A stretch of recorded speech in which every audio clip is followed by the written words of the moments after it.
Assalamualaikum Bu Yati. Waalaikumsalam. Maaf Bu Yati, kami mengganggu waktu Bu Yati.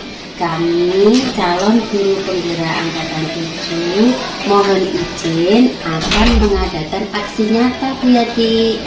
Oh nggih, monggo silakan Bu. Aksi nyata dalam bentuk apa ini ya?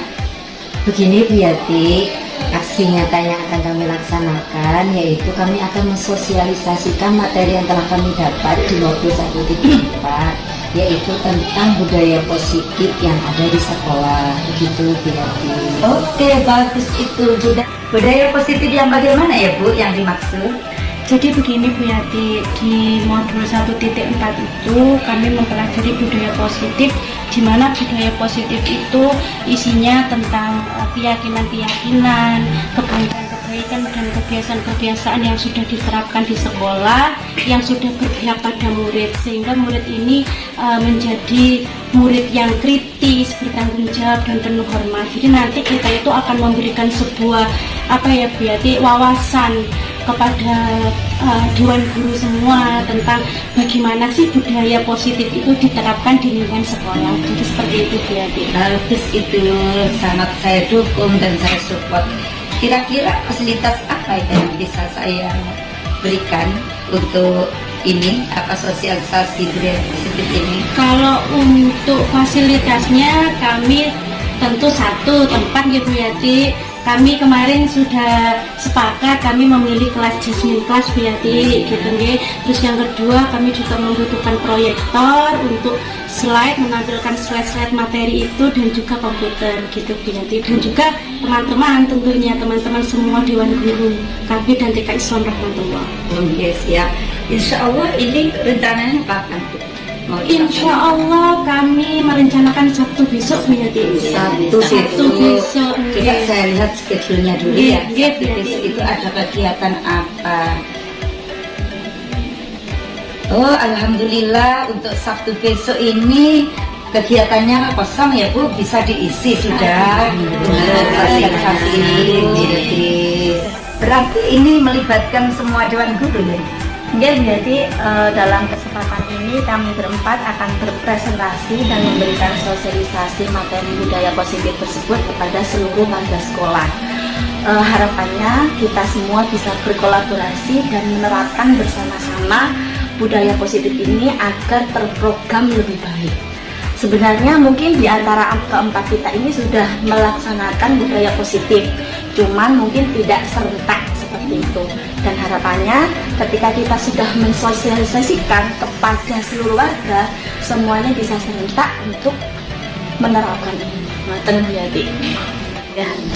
Baiklah Bu Guru, seperti yang saya dengar tadi dari penjelasan jenengan semua, insya Allah budaya positif ini bagus diterapkan, walaupun kan sementara ini budaya positif ini sudah berlaku di sini ya, sudah dibiasakan kepada murid-murid.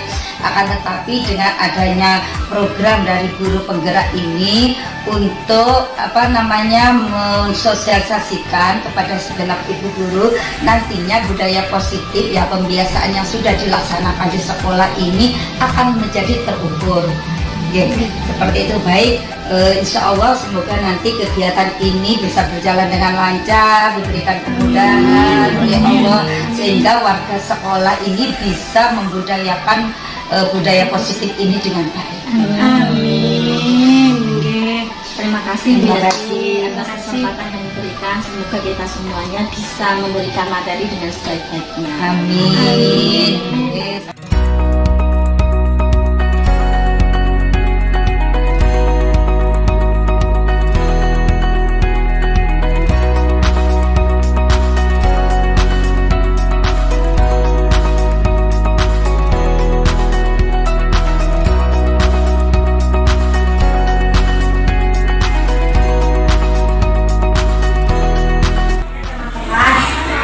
Kegiatannya dimulai, Bu Aini mau mengajak teman-teman kesepakatan kelas. Kira-kira kesepakatan atau keyakinan kelas.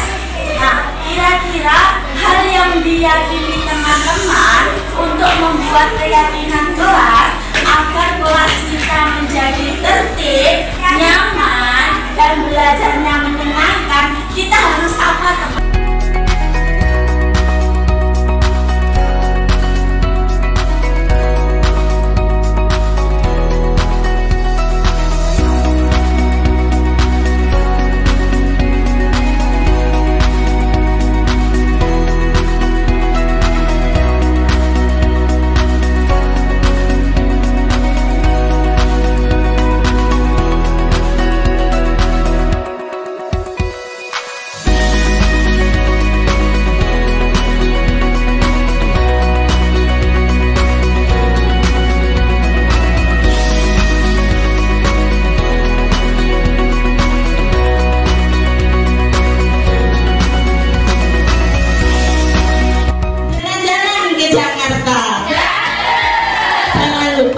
berkunjung ke kota tua. Yuk berhitung 1, 2, 3. 1, 2, 3. Presentasi akan segera saya buka. Assalamualaikum warahmatullahi wabarakatuh.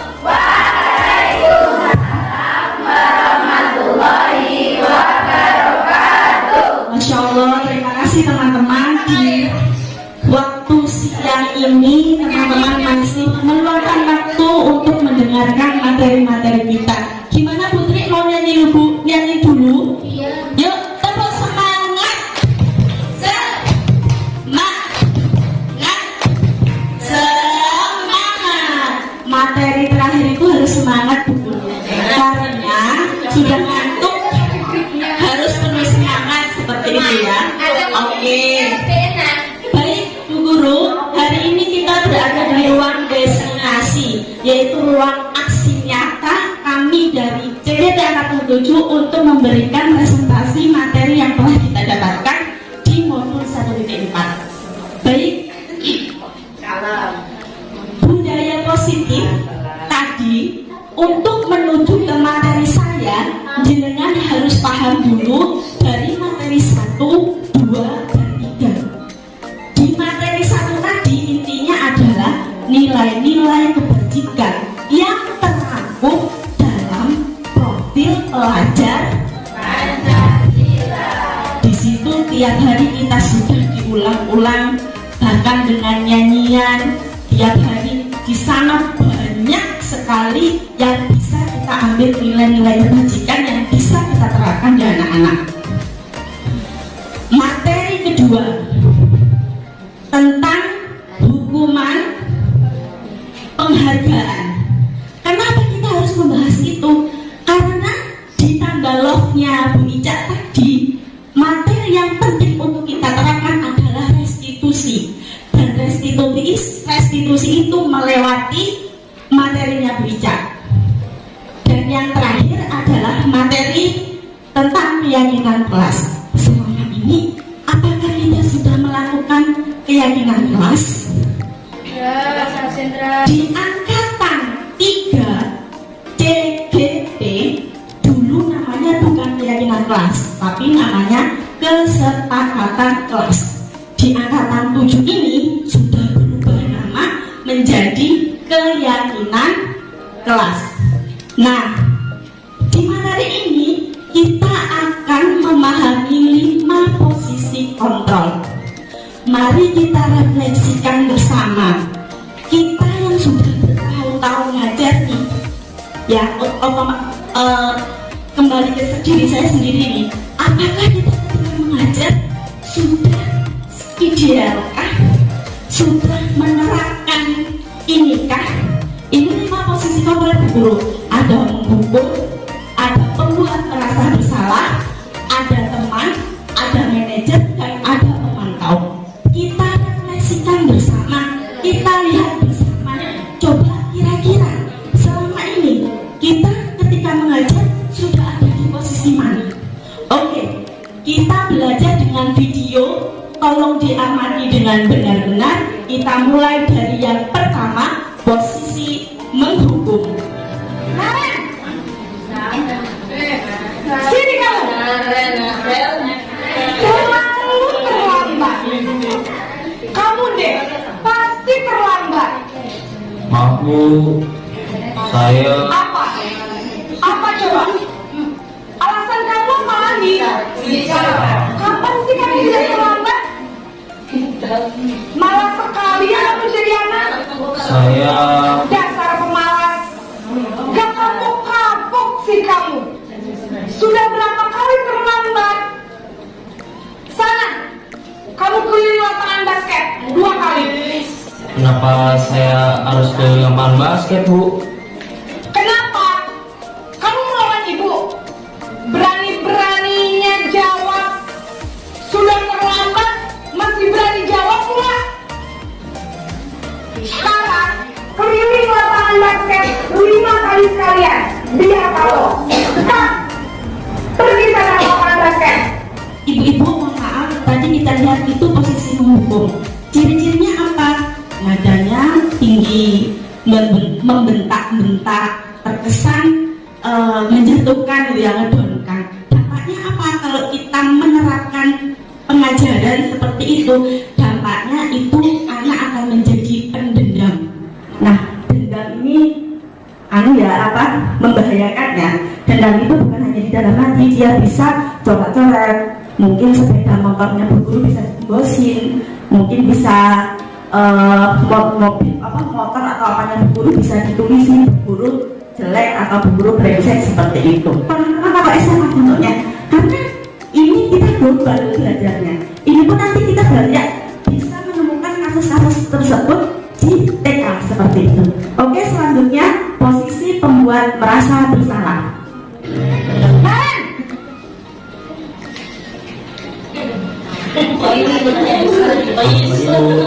Naren, kamu kenapa terlambat lagi, nak?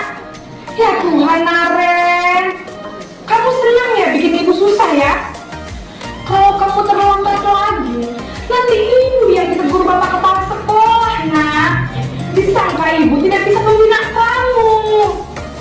Duh, gimana ini? Maaf Bu.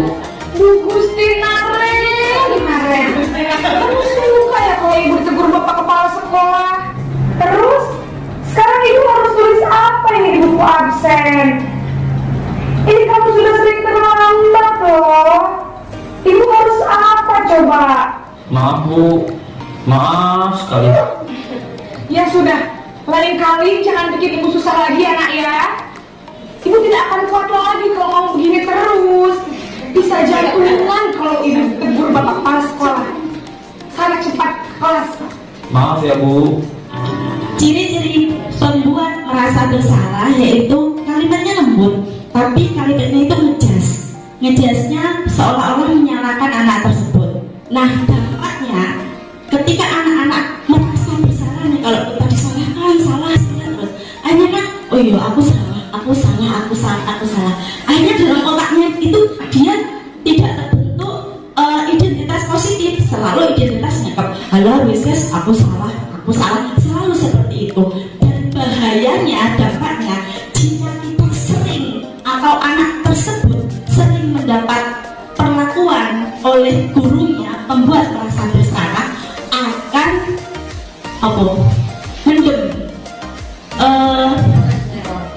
bukan kalau tadi menendam, kalau ini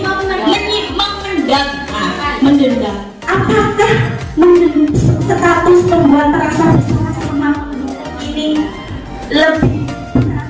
Bahkan menurut Diane Dawson lebih berat yang ini, karena mereka yang memendam perasaan lambat laun jika sudah meletus, bahayanya akan lebih bahaya dari dampaknya penghukum yang tadi seperti itu. Oke, lanjut. Posisi teman. Naren.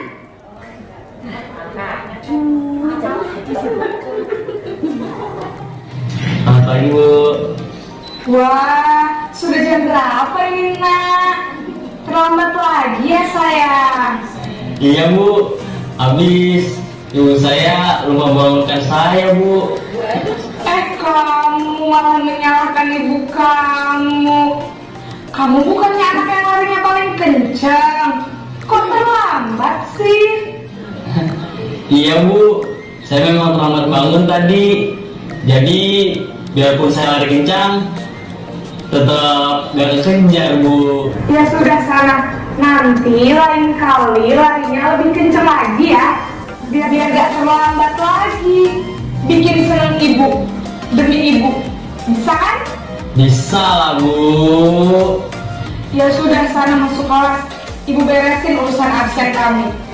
Kamu ini ada-ada saja. Oke, ini posisi teman. Dalam posisi teman ini suaranya lebih friendly, lebih bersahabat, lebih berteman seperti itu ya. Apa dampaknya? Dampaknya anak akan bergantung. Tenang, ono bolis misal. Tenang ini karena aku dekat. Tenang ada ini. Tenang. Ini menciptakan identitas positif. Tetapi lambat laun, katanya Bu Ica tadi, kita ini kehidupan nggak tahu. Kehidupan itu ke depan entah itu turun, entah itu naik, kita harus menyiapkan anak-anak ini yang benar-benar jiwanya jiwa pantang menyerah seperti itu ya. Jika hidup dalam keadaan turun harus siap, dalam keadaan ke atas kita juga harus siap. Nah, mereka yang sering mengandalkan gurunya dibahayakan nanti ketika dia mengalami kesulitan itu, dia akan lebih down seperti itu, dan ini akan menciptakan identitas negatif seperti itu. Lanjut, posisi pemantau atau monitor. Nah, Ren, apa peraturan sekolah kita tentang jam berapa kita harus masuk sekolah, nak?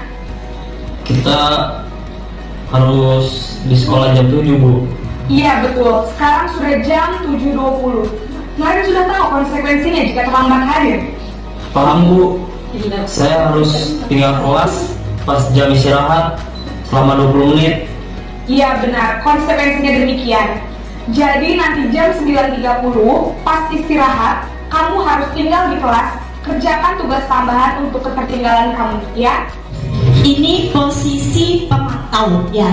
Posisi pemantau itu nadanya datar, cenderung formal, lebih ini apa ya? Lebih profesional seperti itu, lebih profesional, dan dampaknya sedikit karena dia mengandalkan konsekuensi. Nah, otomatis konsekuensinya sudah ada di materi sebelumnya.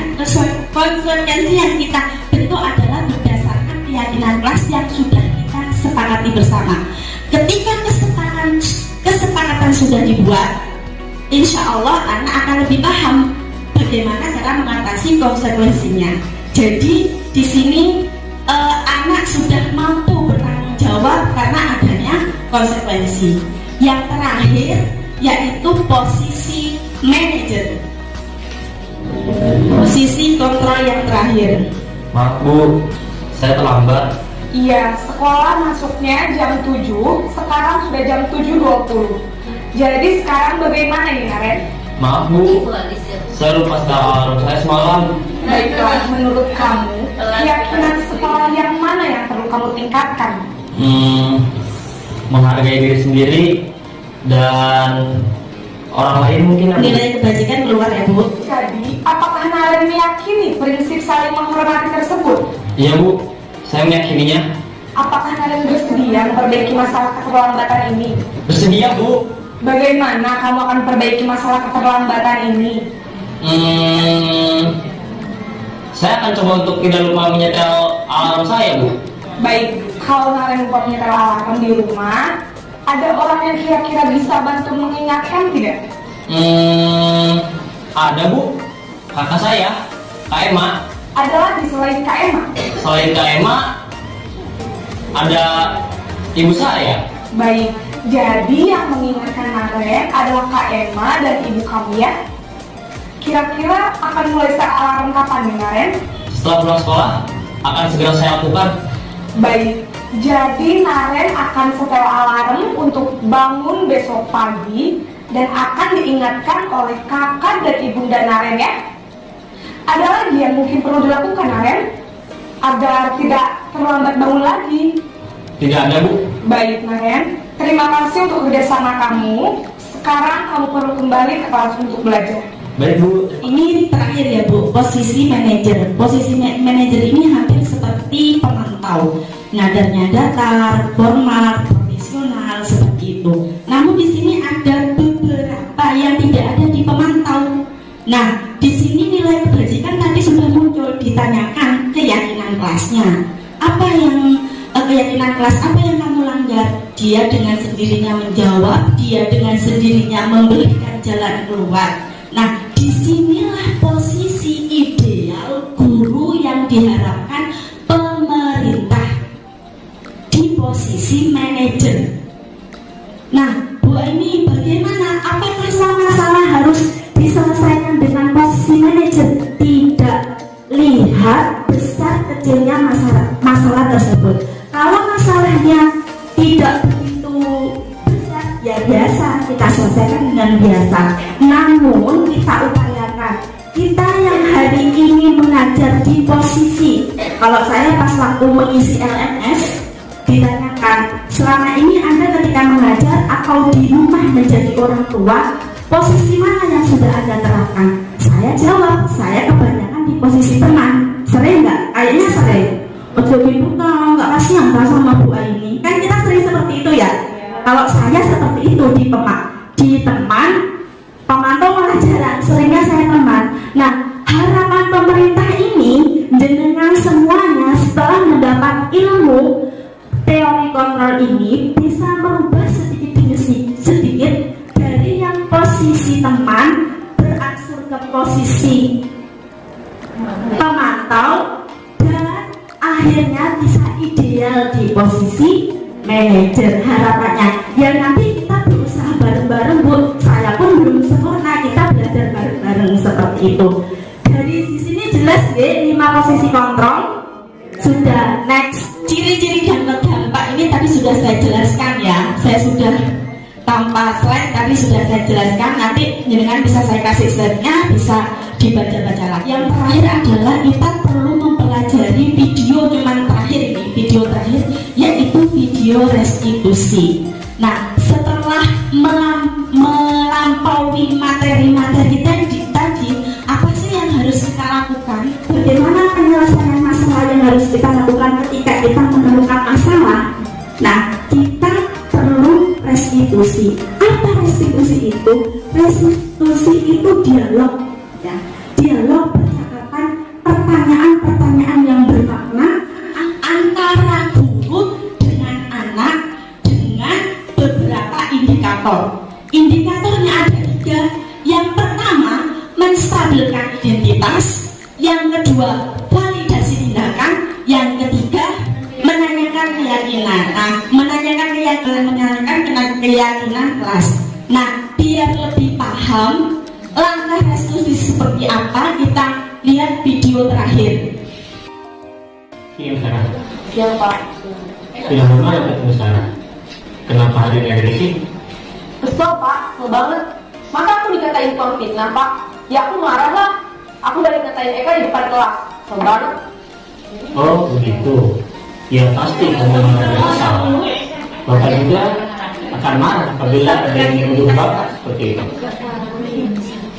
Kemudian pada saat itu kamu mau melakukan apa? Ya saya langsung ngatain Eka Pak. Kesel banget. Saya bentak-bentak dia di depan teman-teman lain. Oh begitu. Pasti kamu melakukan seperti itu karena suatu alasan tertentu kan? Iya lah, saya diam saja Pak. Ya saya bela diri lah. Aku saya dituduh tukang fitnah. Ya wajar lah. Mempertahankan harga diri itu sesuatu yang penting buat kamu. Untung kamu tidak bertindak lebih gegabah lagi, hanya membentak-bentak. Iya Pak. Untung saya masih bersabar dan hanya membentak saja. Saya pasti bela diri lah. Ya pasti ya. Tapi kamu memilih untuk tetap bertahan dan bersabar. Kamu memilih untuk tidak berbuat lebih parah lagi. Nah, sekarang coba kita lihat lagi tindakan kamu yang bentak-bentak Eka di kelas. Tindakan kamu itu kira-kira sesuai dengan keyakinan kelas atau prinsip kamu tidak? Enggak lah Pak. Capek Pak jadi pemarah. Jadi keyakinan atau prinsip mana yang kurang sesuai dengan keinginan kamu? Ya, saya sebenarnya sangat menghargai orang lain.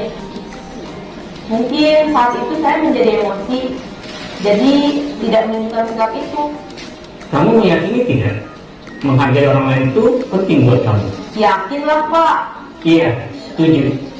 Kita harus saling menghargai. Namun, ada juga keyakinan yang kita sepakati yang perlu kita jalankan apabila kita sedang marah, bukan? Ya, saya bisa lebih proaktif, mulai dengan diri sendiri. Saya bisa jadi lebih bersabar, mengambil waktu jeda untuk berpikir mau apa selanjutnya. Kira-kira kamu bersedia memperbaiki masalah ini tidak? Sedia Pak. Kalau kamu memperbaiki masalah ini, kamu akan menjadi orang seperti apa? Saya akan menjadi orang yang bertanggung jawab kali ya Pak. Dan senantiasa proaktif. Nah, inilah contoh restitusi yang diterapkan di SMA. Bu, ini bagaimana menerapkan restitusi di TK? Apakah ada masalah yang harus bisa direstitusi? Bisa Bu, banyak. Dengan kunjungi nanti YouTube para guru penggerak. Di situ sudah masing-masing ada 3 kasus yang sudah restitusi dengan bahasa anak TK. Nggih, dengan bahasa anak TK. Karena bahasa yang di sini sama bahasa anak TK kan tidak bisa diterapkan nih. Nah, kita menerapkannya dengan bahasa anak TK. Keyakinan kelas itu seperti apa? Bagaimana cara menanyakannya? Insya Allah keempat guru bergerak yang ada di TK Rahmatullah di YouTube-nya sudah ada aksi nyata, sudah ada apa? Sudah ada kegiatan yang sudah dilaksanakan. Nanti jenengan bisa mempelajarinya lebih dalam seperti itu. Dalam restitusi tadi tahapannya cuma ada 3, ya. Bu ini angel misalkan itu, Bu ini sulit banget menerapkan restitusi. Dipikir gampang aja. Langkahnya ada 3. Yang pertama, menstabilkan identitas. Contohnya seperti apa? Menanyakan biasa. Tadi kenapa dia kok tidak masuk kelas? Benarkah yang Bu Ani terima? Benar kalau dia tadi memukul temannya. Seperti itu. Pertanyaan-pertanyaan sederhana yang sesuai dengan bahasa anak. Terus yang kedua adalah validasi tindakan yang salah. Kenapa tadi dia seperti itu? Contoh misalkan, kenapa dia tadi seperti itu? Aku bosan di kelas, aku udah pengen keluar, keburu makan. Kenapa tadi kok pas waktu cuci tangan kamu nggak mau antri? Aku udah kelamaan Bu, aku udah lapar anuan. Nah, di situ di posisi kedua menstabilkan identitas. Ilmu-ilmu yang diterapkan salah satunya adalah ilmu yang materi dari bulan ini, 5 kebutuhan dasar. 1. Manusia itu butuh makan. 2. Dihargai, punya kekuasaan, diakui kemampuannya. Kok dia terusnya yang ditunjuk, aku nggak pernah ditunjuk, aku di depan aku di depan, aku tak gantian. Mungkin dia merasa mampu dan jenengan tidak pernah memberikan kesempatan pada dia. Nah, itu ada di posisi kedua. Berikan kesempatan yang sama kepada anak agar dia juga merasakan hal yang sama seperti temannya. Jangan si A aja atau si B saja. Yang terakhir adalah menanyakan keyakinan. Nah, menanyakan keyakinan ini berkaitan dengan materi pertama yang disampaikan Bu Lilit sama yang disampaikan Bu Laili. Keyakinan itu harus dibuat dulu. Kalau kita kan buatnya kan sebelum sentra nih. Nah, itu kesepakatan harus dibangun dulu. Jadi ketika nanti perjalanan sentra ada yang tidak menyepakati itu, kita tinggal konsekuensinya saja, tinggal mengulik saja. Loh, tadi kan kesempatannya harus misalkan merapikan, harus menyelesaikan dari permainan 1 ke permainan 2 seperti itu. Itu. Jadi 3 tahapan ini sebenarnya mudah. Insya Allah Bu Guru semua, apalagi yang sudah jam terbangnya tinggi, Masya Allah sudah luar biasa. Cuman perlu dengan tindakan restitusi yang berurutan agar keinginan pemerintah menciptakan, mendidik guru penggerak di seluruh Nusantara maunya apa? Agar tercipta murid yang mandiri, bertanggung jawab dan merdeka. Merdeka dalam artian apa, Bu? Dia bisa menyelesaikan masalahnya sendiri. Dia punya jalan keluar.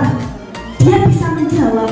Kira-kira kalau Mas Tian, contoh, kira-kira kalau Mas Tian memukul temannya, bagaimana apa? Jelek. Menyakiti temannya apa tidak? Menyakiti. Kalau menyakiti merugikan orang lain apa tidak? Merugikan orang lain. Terus kan Bu, insya Allah dengan yang sudah sudah ini luar biasa. Ini contoh-contohnya punya saya ada, punya Bu Laili ada, punya Bu Lili juga ada. Insya Allah dalam setiap video-video kami sudah ada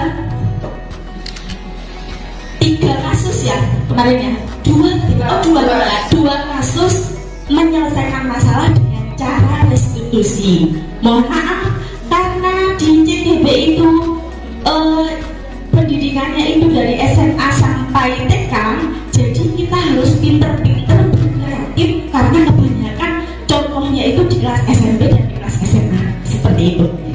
Ibu-ibu, mungkin itu dari saya ya. Semoga ke depan perlahan-lahan kita bisa mengubah diri kita dari yang posisi kontrol terjelek non sewu naudzubillah ya, semoga kita tidak pernah di posisi penghukum atau pembuat rasa. Semoga kita senantiasa hanya di posisi teman atau pemantau. Kita bisa bergeser sedikit demi sedikit ke arah manajer. Setelah kita memahami posisi manajer, diharapkan kita bisa merestitusi dalam kegiatan sehari-hari. Personalia kita itu sudah restitusi, Bu. Saya pernah. Boris itu pernah kayak gini. Kalimat yang mustabik kita kayak gini. Contoh ya. Contoh gini. Pernah saya Boris ya, ini contoh. Bukan Bu Aini saja yang seperti itu, banyak kok teman yang seperti itu. Nah itu contoh menstabilkan identitas. Biar anak ini tidak merasa dia sendiri yang salah. Dia bukan bagus Bu, personalnya sudah menerapkan itu. Jadi ketika anak salah, jangan ditolak. Kita komani, jangan seperti itu Bu, salah itu. Itu jadi harus di posisi itu.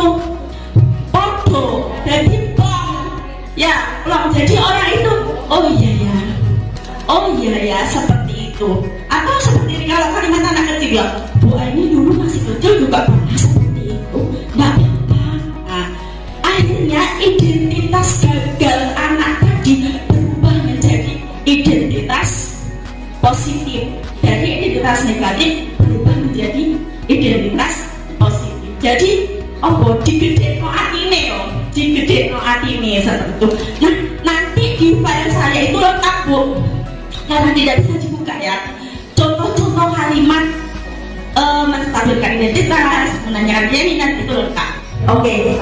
Terima kasih Ibu-ibu telah mendengarkan materi kita semuanya. Mohon maaf atas segala kekurangan. Billahi taufik wal hidayah. Wassalam.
salurkan seperti itu.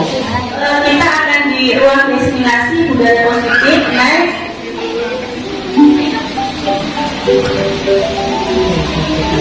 Nah, Bapak Ibu, tadi kita sudah mempelajari materi pertama tentang nilai kebajikan yang setelah disampaikan oleh Bu Iin. Yang kedua didukung oleh penghargaan oleh Bu Ica, dan yang ketiga tentang keyakinan kelas yang disampaikan oleh Bu Lady, dan yang ini adalah 5 posisi kontrol. Dalam 5 posisi kontrol ini kita harus mengetahui selama ini kita ketika mengajar telah menduduki posisi yang mana.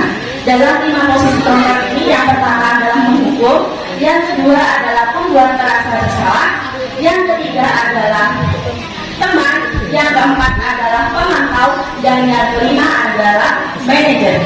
Nah, dari kelima ini, insya Allah dengan semuanya jika mengetahui videonya, maka dengan akan belajar bersama-sama apa ciri dan dampaknya. Posisi mendukung.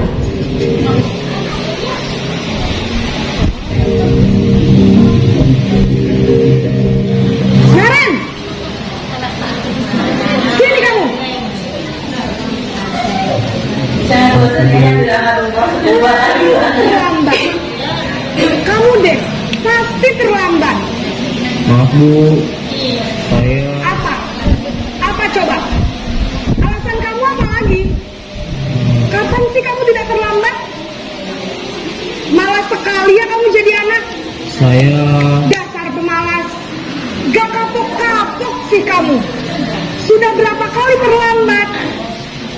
Sana, kamu keliling lapangan basket 2 kali. Kenapa saya harus keliling lapangan basket Bu?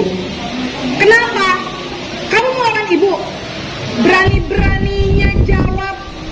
Sudah terlambat, masih berani jawab pula. Sekarang, keliling lapangan basket 5 kali sekalian. Basket. Ini posisi menghukum ya. Posisi menghukum ciri-cirinya nadanya membentak-bentak, memarahi, memaki-maki. Sifatnya itu mendadak seperti itu, dan pemberian hukumannya sifatnya secara fisik dan psikis. Jadi ketika dia dikasih hukuman, misalkan tadi disuruh berkeliling lapangan seperti itu, sambil dibentak-bentak, otomatis menghambat psikisnya seperti itu. Dia akan sakit hati dan mendendam.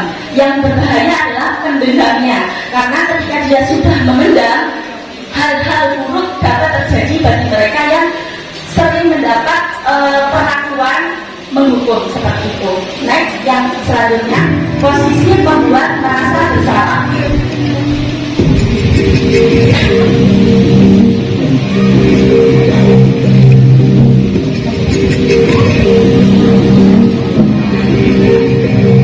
Naren!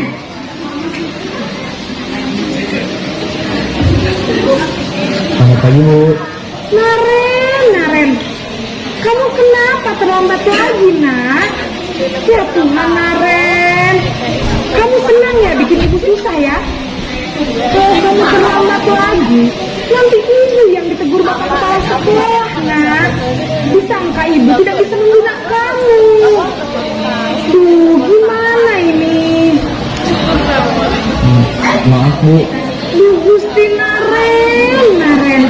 Kamu suka ya kalau ibu ditegur bapak kepala sekolah? Terus, sekarang ibu harus tulis apa ini di buku absen? Ini kamu sudah sering terlambat loh. Ibu harus apa coba? Maaf Bu. Maaf. Oke, itu tadi membuat merasa bersalah. Nadanya lembut tapi menjatuhkan. Membuat anak yang dikasih tahu itu merasa, oh ya saya tidak berharga. Oh ya, ternyata saya membuat celaka orang lain dengan saya membuat kesalahan.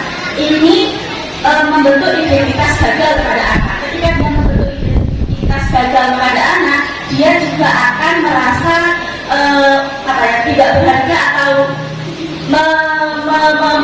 memendam seperti itu, memendam. Nah, ini tidak jauh kalah berbahayanya daripada yang posisi menghukum tadi. Kalau yang menghukum tadi mendendam, kalau dia tidak mendendam tapi menyimpan yang lama-lama, ketika sudah meletus akan berbahaya seperti itu. Posisi kontrol selanjutnya yaitu sebagai teman.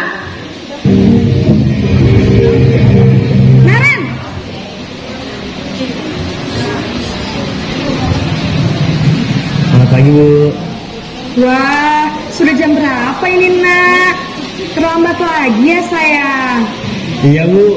Habis ibu saya lupa bangunkan saya, Bu. Kamu malah menyalahkan ibu kamu. Kamu bukannya anak yang larinya paling kencang. Kok terlambat sih? Iya, Bu. Saya memang terlambat bangun tadi. Jadi biarpun saya lari kencang, tetap nggak kekejar, Bu. Ya sudah sana. Nanti lain kali larinya lebih kenceng lagi ya. Biar gak terlambat lagi. Bikin seneng ibu. Demi ibu. Dan ini sebagai teman, kalau sebagai teman dia lebih friendly, bahasanya bersahabat, lebih dekat dengan anak, akrab seperti itu. Ciri-cirinya itu, kalau dampaknya seperti apa? Dampaknya ketika anak-anak selalu ditolong atau ditolong atau diperlakukan sebagai teman, dia akan menyepelekan. Suatu saat nanti ketika dia terjadi sesuatu yang besar, dia akan mudah down seperti itu. Itu menciptakan identitas gagal kepada anak tersebut. Next, mantap. Yang ini sampai terakhir dari ini.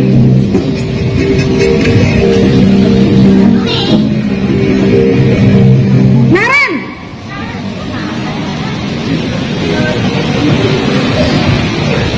Selamat pagi, Bu.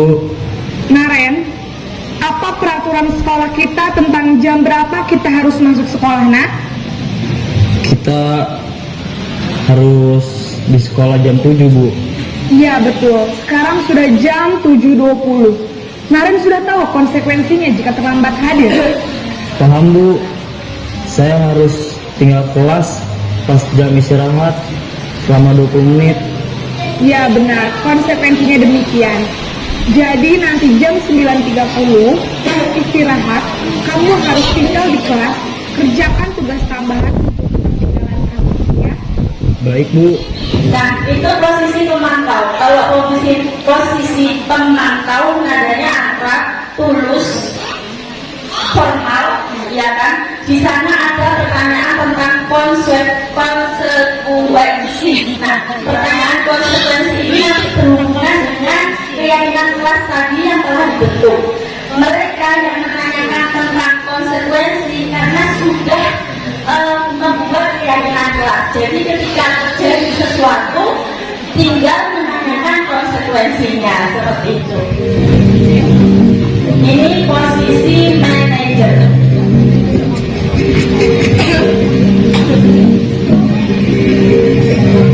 Naren!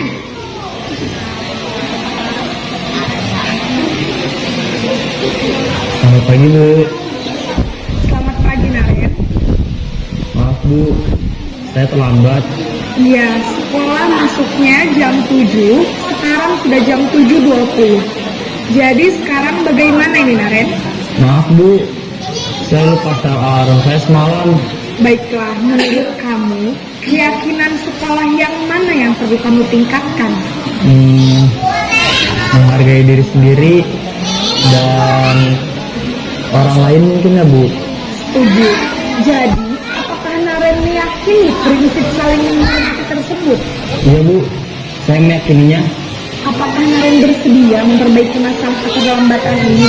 Bersedia, Bu. Bagaimana kamu akan perbaiki masalah keterlambatan ini? Saya akan coba untuk tidak lupa menyetel alarm saya, Bu.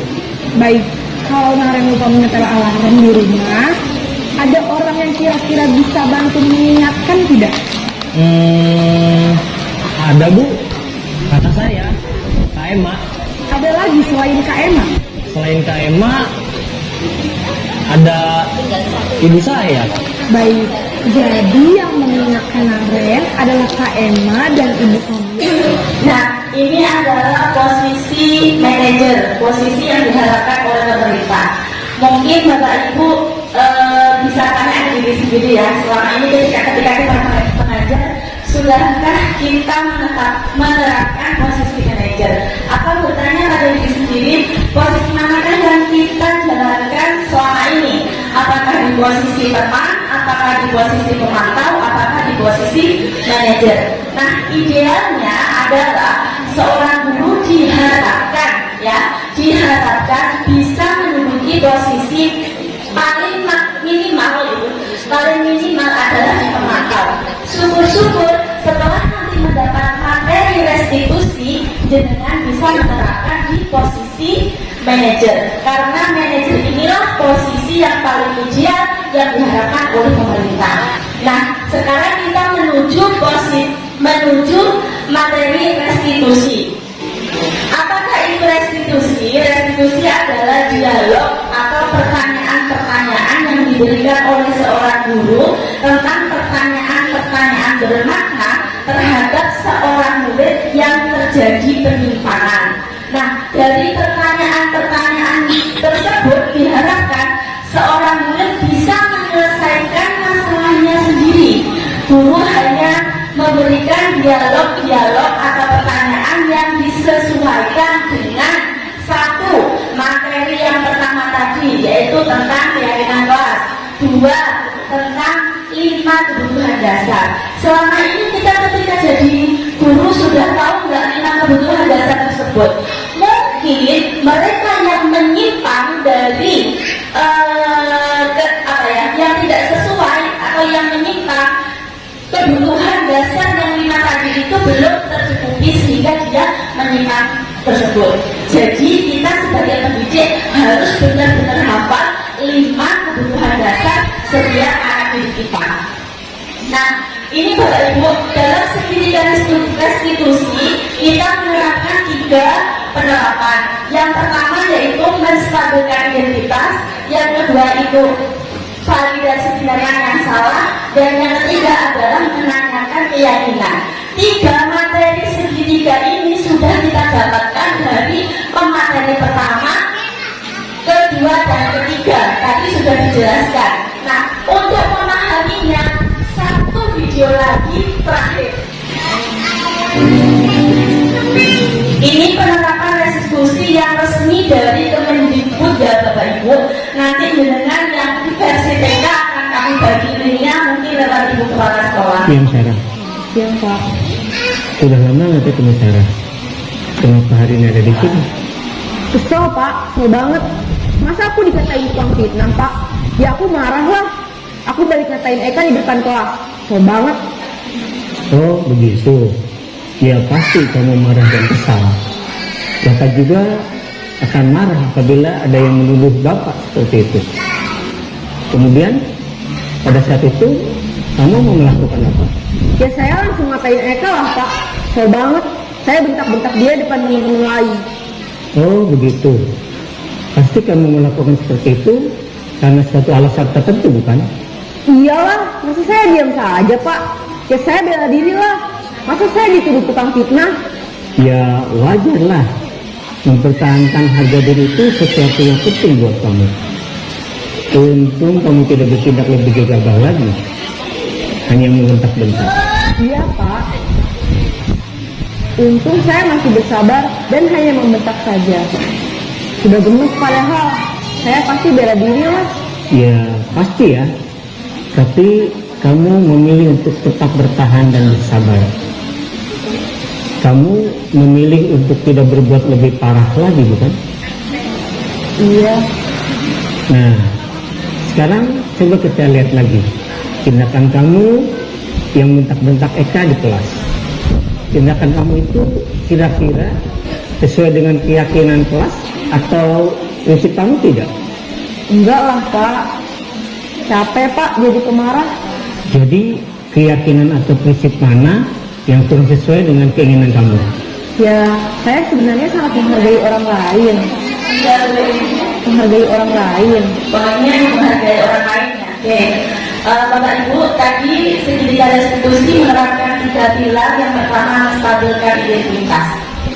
Validasi tindakan yang salah. Validasi tindakan salah itu ketika kita menanyakan, mengenalkan ya, dia yang sudah berbuat salah kita kenalkan kembali, biar dia tidak merasa bersalah. Kita rubah dari identitas gagalnya menjadi identitas positif. Saya juga pernah dulu berbuat seperti itu. Bu Aini juga masih kecil pernah berbuat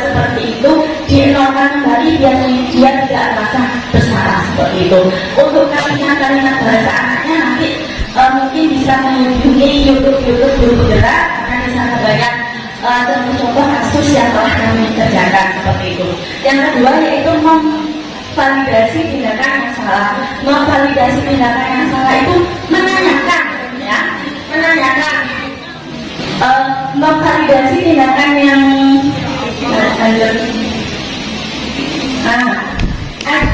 pertanyaan-pertanyaan yang diajukan seperti kamu bisa saja berpindah gegabah belum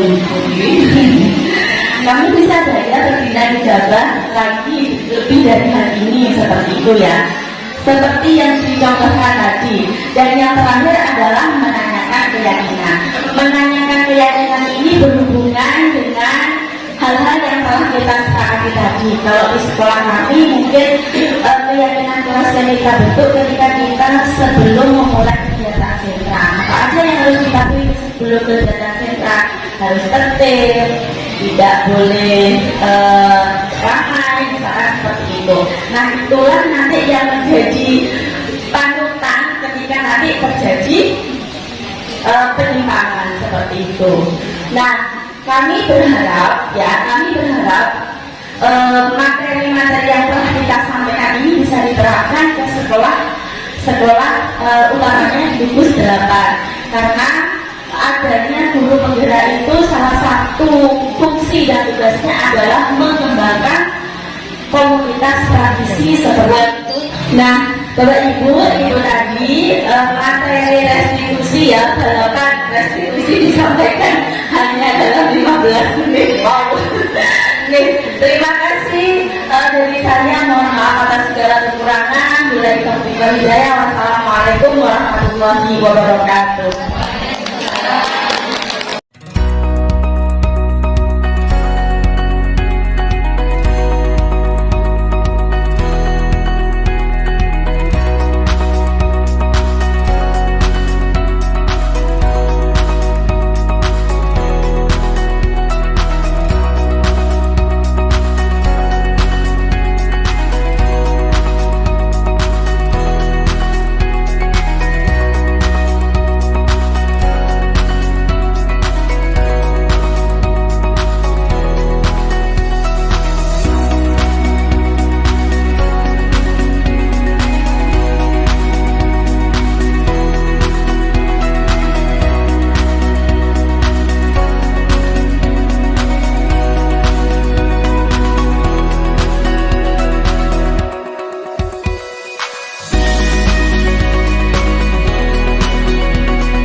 sebagai teman,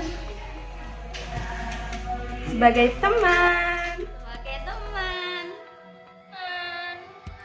pemantau.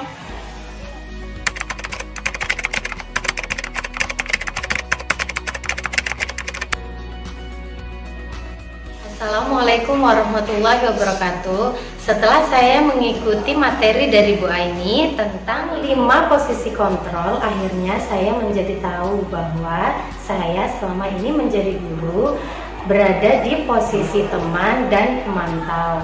Padahal seharusnya saya tidak harus di posisi teman atau pemantau.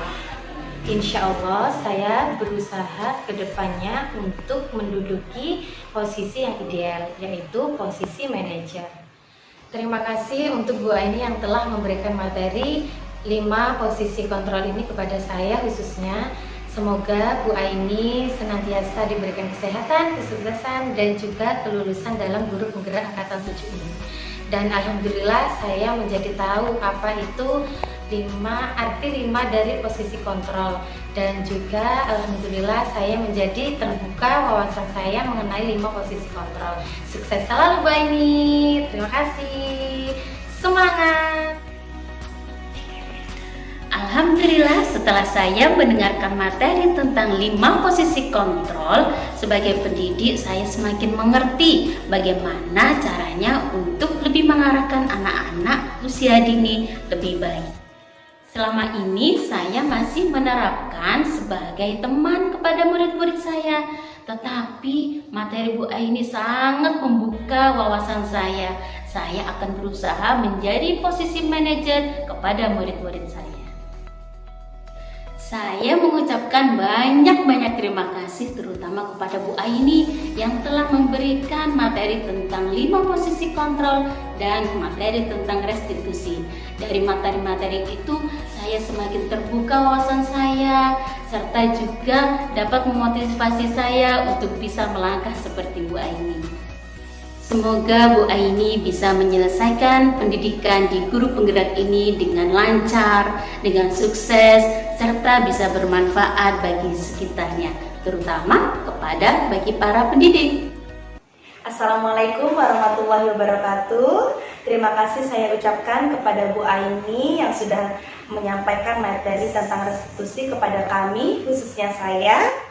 Alhamdulillah ilmunya sangat bermanfaat. Semoga kedepannya insya Allah saya akan berusaha untuk menerapkan kepada anak-anak. Untuk Bu Aini kedepannya semoga senantiasa dalam lindungan Allah, selalu diberikan kesehatan, prosesnya menjadi guru penggerak semoga diberikan kelancaran, kemudahan, dan sukses selalu Bu Aini. Semoga lulus. Terima kasih Bu Aini, semangat.